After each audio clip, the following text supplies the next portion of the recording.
When I see a mighty river plunging down a darkened gorge, it seems as if I'm standing in the workshop of the Lord.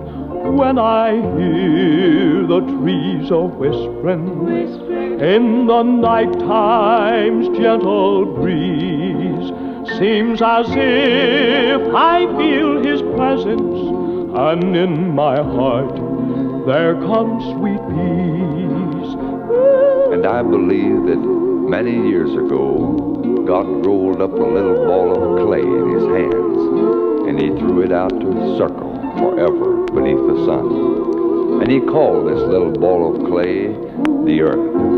Then he sprinkled stars everywhere. Things just don't happen with God. Never fear, friend. You just didn't happen. He knew that you would come this way.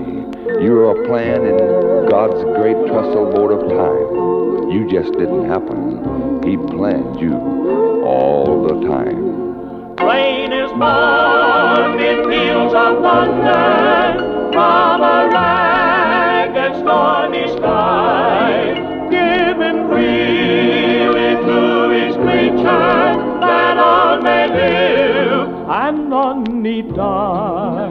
When in doubt, look up to heaven. Each star knew his mighty force. Like the stars you